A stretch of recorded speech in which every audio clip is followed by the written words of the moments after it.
So Schindler's List is back in theaters. It's the 25th anniversary of the classic Steven Spielberg film, and we're here at the Holocaust Memorial Center in Farmington Hills. Wrap this movie, just contextualize it for the audience. What's the importance of this movie? 25 years ago, the movie opened up a conversation for people, both for people who had never really understood what had occurred during the Holocaust, but also for people who were there, who were never really able to talk about that story. And so that happens again now. We're talking a generation later, 25 years, and it's an opportunity for people to first be exposed, for many people, to a aspect of what occurred during those terrible years. So it's tremendously important for people to be able to see the film. It's been 25 years now since the film, was released and gained all this attention. Is it still looked at? I mean, there's been many films about the Holocaust. Is it still looked at as important amongst other films, or does it stand out uniquely in some way? So yeah, I think that Spielberg's storytelling skills. I mean, we still watch E.T., right? Right. It's incredible to see his skills being put to use in a story like this. And so there have been some wonderful, on a difficult topic, really, people have written some really, really good films that help us understand and contextualize what occurred. But this still stands out as really an incredible piece of movie making. When a younger person, the part of the fear, I think what's interesting about museums like the Holocaust, Memorial Museum or Memorial Center, where we're at here today, some things I think that are important is it's a remembrance of history, but it also is it's not history, it's a reminder of the today and the future. Talk about that a little bit. So it's really important. Our mission here is to engage, educate, and empower around the history of the Holocaust, because remembering the Holocaust is important. But the question is, what are you going to do with that information? So we tell people when they come for a visit, we're not going to tell you what to think, but we want you to think. Sure. So this gives people a lens to view the world around them. And I was talking to one of the volunteers who gives tours here, and she said, people come to her afterwards and they say, well, what about this, what about that? And I said, your answer to them shouldn't be, yes, you're right. The answer should be, if that's what you feel after seeing the specifics of what you saw through this tour, go do it. Act. That's what we want people to do. So that's what's so important about seeing a film like this. It's not just, oh, that was a good, meaningful experience for me, but what does that mean I should be doing tomorrow? Right.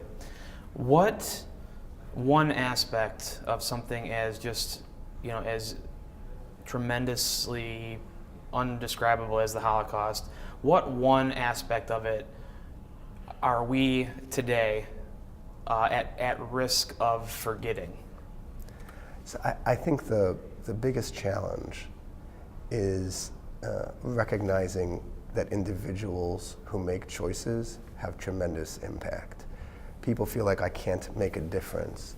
And the most important message of the Holocaust is, yes, you can make a difference. And even in places where you would think that that difference isn't possible. So some of the people who have thought through the stories of people that they have told said, not every choice seems like there's a good choice. Sometimes both choices lead to bad outcomes. And they say, well, that's a choiceless choice. There's no outcome that works for this. But it turns out there's a human choice to make. Even in those circumstances, there's a right choice which leads to more humanity. And that's a lesson that we don't want people to forget. So there are choices that people made who were perpetrators, people who made choices who were bystanders, and people who were victims. And to understand in our lives that even if we see that the situation we're in seems, I'll call it hopeless, but very restricted, there are still choices that we can make that'll have a real impact on our lives and on the lives of people around us. That's really important. And that's a great example of Schindler's List itself. It is the story of the differences that one man's choices and the impact that it can have on generations of people to come. Yeah, I don't want to give away the film, but that closing shot where you get to see the people, but I guess people know how it ends. 25 years is a good spoiler. No spoiler. But Oskar Schindler is a complicated guy, He certainly had plenty of failings. Is he a hero? Oskar Schindler, in my mind, is undoubtedly a hero, because even though he wasn't faithful to his wife and he drank too much and he gambled, all of those things are true. but he made choices in his life that had real positive impact. That makes him a hero. And I think that's the challenge. People feel like, oh, if I'm not a saint, so then it doesn't count. I don't have to make those choices. I don't want to be a hypocrite. Right.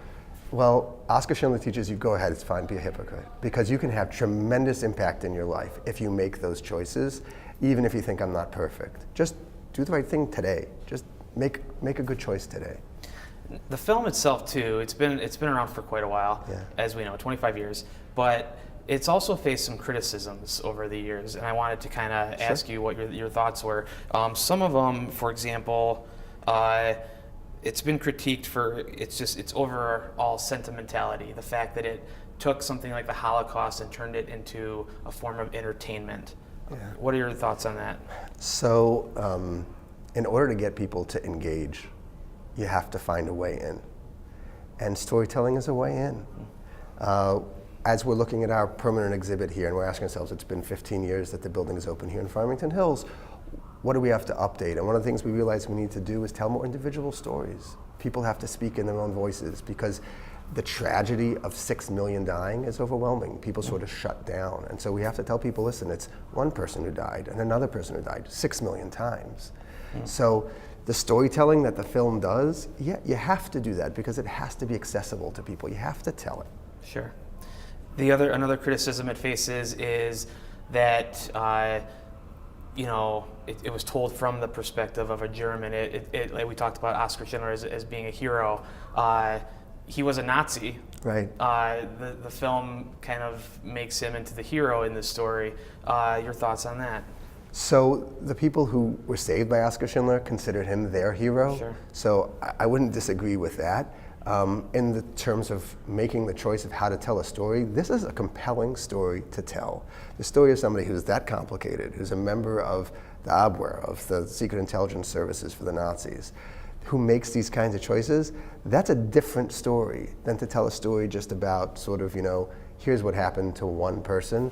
This is somebody who's really a compelling story and complicated.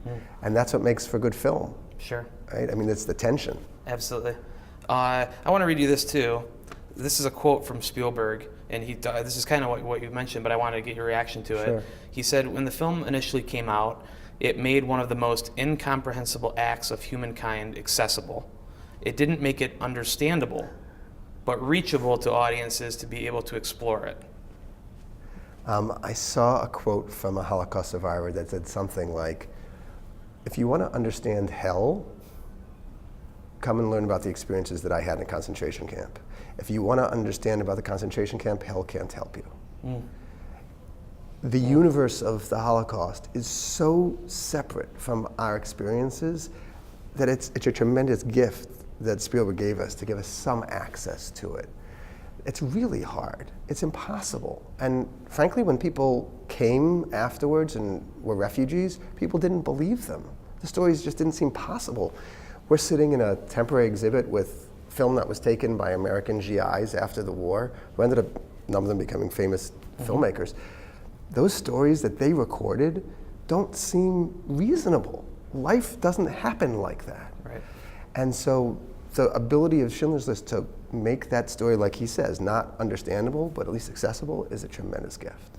And you mentioned the film too, and we're in the special exhibit of film here, and it's hard for us in today's society with the barrage of social media and video and fake videos and movies and drama and all this crazy stuff that's out there. It's hard for us to think of a time where there was not a lot of film out there. Right. And so when people heard about the enormity of these occurrences, it almost took these filmmakers, these were people that were really convincing the world that this actually happened, because they had to give them visuals for them to really truly believe it.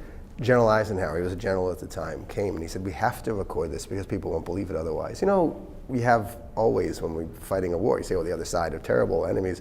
And so they're just, people don't believe the stories that we tell about what was going on. We don't want to believe the atrocities. And sometimes they were, in other wars, exaggerated. And so the Holocaust, even though there were first-person narratives of people explaining what they had experienced, what they saw, it's very hard to convince people. So valuable that after the war, and film was not easy to come by. I mean, some of the guys who filmed this stuff used their own personal equipment to record it. But that was included in wartime information for the Army, so that it could be archived, so it could be logged. And then some of it ended up being used in wartime trials, which was a brand new idea of taking documentary film and make it available, film being so young. Another part of Spielberg's quote that I wanted to read to you was, reachable to audiences, to be able to explore it, to be moved in such a way to want to stand against all hatred and know it is real, and what can shockingly happen in the 20th and now the 21st century if we are not vigilant. What does the word vigilant look like to you in 2018? So vigilant to me means being aware of how we react to information that we're exposed to, like you were talking about all the social media exposure that we have and things like that. And we have to ask ourselves, what is the person who's showing us this information, what is it they want us to think because we saw it? We have a display here in the permanent exhibit on the propaganda that was provided. There was a ministry of propaganda in Nazi Germany to make sure that they could convince the people the information they wanted them to hear. They didn't have to worry about multiple sources. They had one station. All the information, you could buy a radio, but there was no tuning dial on it. There was only one station to listen to of the Nazi Party. They wanted to make sure people heard their information over and over and over again. And so vigilance is to ask ourselves, and we have students who come here and students who we teach their teachers about how to teach them in their classrooms. That's something that's really important to get to them, which is when you see this photo that's taken, who took it? What were they trying to get you to think because they took it? And those kinds of questions, that's vigilance. People to really examine the information that's being given to them and to ask themselves, why is that person telling me this story? Let's talk specifically about this center. What are things that, what will people's experience be like when they come here? So I realize when you drive past this building, for those people who have, it can be pretty forbidding looking, and I know that was intentional by the designers. They wanted people to sort of be shocked a little by the architecture of the building. But when people leave, they tend to stop at the desk afterwards and thank the staff for giving them the experience, and they try to find the right words, because you don't want to say it was wonderful and you don't want to say it was nice, and so you're trying to look for the right words. Right. But people tend to leave here feeling that they've learned something which is important for their lives. And so the experience when people come in, we try to provide, we have a public tour at 1:30 every day, and we have scheduled tours when people want to bring groups. And so there's somebody who helps walk them through the tour. You can come and walk through on your own, but I think the experience is stronger when someone can help you understand what you're seeing and raise those big questions with you so you can ask yourselves those questions. Even some people that have been here, you mentioned the architecture, they might not realize that there is a lot of purpose in the architecture. Tell us a little bit about that. So the builders and the architects visited a lot of sites in Europe that were from World War II before building the building. And so they used brick that was reminiscent of the construction of the time of some of the concentration camps and ghetto buildings and things like that. So the exterior of the building represents that. And then they ran cabling across the front of the building, so you see the sort of barbed wire aspect of the kinds of prisons that the Jews were kept in. There's a crematoria chimney reminiscent that the elevator shaft creates. And then there's the positives. So there's these 6 lit pyramids to represent the 6 million that are always lit on the outside of the building. But there's also the tension. So there's the striped pajamas that the prisoners were forced to wear. That sort of is the wraparound of the building above the brick. So it's trying to humanize part of the story. So all of those pieces are being told as you just drive past, the regular office buildings and cafeteria type buildings that you drive past, and then you see sort of this one that's trying to make its statement. A young kid who tunes into Movie Show Plus to look at the latest Marvel movie and is wondering, what are these guys talking about? I've never seen Schindler's List. That seems really heavy. I don't even know if I want to even go into that movie. What do you tell people who are younger, who don't know about this stuff yet, who it's really the mission to keep the awareness of this alive? What do you do and what do you say directly to them? So the philosophy here is safely in and safely out. If you come here, and we don't recommend a tour for people under 12 or 13, but if you're coming at that age, we can give you a tour that's age appropriate, that's going to help you ask questions that's appropriate for your age. Schindler's List is rated R. It's not really intended for younger audiences. But I remember seeing in one of the X-Men movies the scene of Magneto in Auschwitz. Oh yeah, absolutely. And sort of explaining his own background and how he came to question authority, and you know how in the Marvel stories they don't want you to think everybody is all good and all bad. I actually stood in Poland in Auschwitz at that spot, and that was the image that came back to me, was that him going back to that spot and destroying it because he couldn't handle the memories. So there's a lot of places in American pop culture that can be an entrance point for young people. I don't want to tell them, you know, that they got to see Schindler's List. There's other places, but if they come here, they're able to get access to that story in a way that's appropriate for their age. We talked a lot about individual stories, personal stories. Yeah. I'm interested in asking you specifically, what was Schindler's List's impact on you when the film came out? So it's interesting. I didn't see it when it first came out. Okay. And I grew up in a community where there were a lot of Holocaust survivors. So for example, seeing people with a tattoo on their arm of a number, a serial number, because the Jews were reduced to, you know, to being merely numbers, was like a normal thing when I was growing up. And so my experience is a little bit different from other people who grew up in a place where they may not have seen these refugees growing up. But for me, these people had figured out how to live, many of them really, what seemed like normal lives. And the nightmares they may have had at home at night, I didn't see. And so, you know, they were just, you know, the happy grandmas and grandpas who lived around me with funny accents. So for me, Schindler's List was already in context of that kind of experience that I had had growing up. So we are right now in a special exhibit that you guys have here that is film-centric. Yeah. Tell us about it. So there were a number of filmmakers who ended up having very considerable careers following the war. One of them, John Ford, who had already made Grapes of Wrath and some other really winning films, but George Stevens and also Sam Fuller.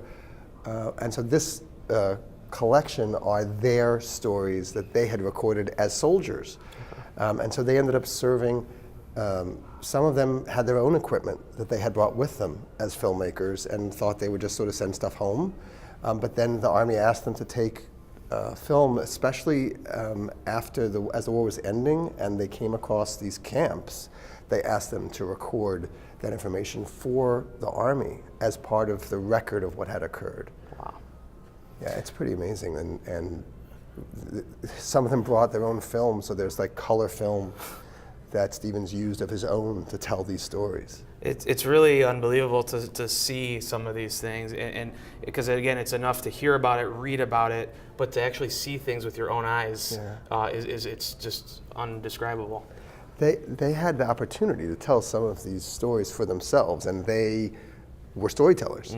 So they wanted to make sure people, and there are interviews here with survivors immediately after the war, and the language isn't a barrier. These are people who were able to speak English to the soldiers, but the ideas were so foreign. What they had just experienced was so foreign, they weren't able to convey it. And so you see sort of the quizzical looks in the survivors trying to tell their stories, that the questions don't sort of match up to their experiences. It was just so foreign to everything that people had experienced before that.